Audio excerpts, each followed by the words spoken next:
Assalomu alaykum, Ümid Avtogoz obunachilar, yaxshimisiz? Harmonlar bu navbatdagi mashinamiz Cobalt avtomashinasi bo'ldi. Bunga 90lik metan balon, ya'ni shaffof balondan o'rnatib berdik metanni. Ko'rishingiz mumkin. Qo'ygan joylardan nisbatan bo'lsa, shaffof balon durshi postavkalar ham balon chapmidan listdan chapib uzatilgan, chotki bo'lib turadi. Zavodskiy bu. Tinan shumazalar ham bo'lgan edi. Chang-fang suv girmedi, konkret bo'lib turadi. Turishini ko'rishingiz mumkin. Bagajam keng bo'lib qoladi. Elde kısmına geldiğim olsak, elde kısmında her daim gelin Lowlo reduktordan koyuladı. Çempiyon reduktorlardan bu.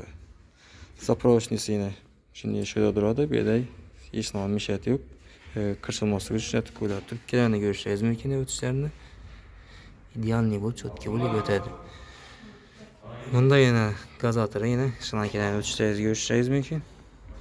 Reduktorun şatit durada yine çotki olup Şlankelerin ötüşlerini görürsen, umma akkuratni boyup çatki oydu. Simlenen birileri değil miydi? Zavodskiy boyup tuttu yine. Metanlı simi neredeyken de bu kadar tapalasın. Tapıp bilmişsem onu da. Kalk Bluetooth'ta işlemeken de böyle. Emülatörü her daim gibi gözümüz ayında duradı. Çatki boyup duradı. Yine. Metanlı simi neredeyken de kızarsanızla neden tapasla yanmalarına hep buna karamanglar bu programmasını ihtiyaç çıkarıp koyup verdim. Elektrik yakalarımız gözüm mükemmel elektrikleri elektrik yakamız kıyılmasın da maşın masla 83 kilometre tuttu dostlar. 3. bakarıyla metan. Maşının umman gibi yapıyor.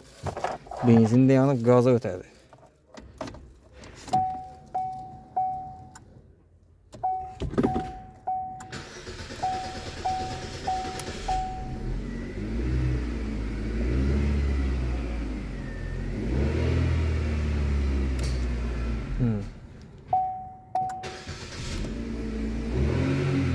Görüşeceğiz mümkün. Çok iki boyup idealini boyup duradı.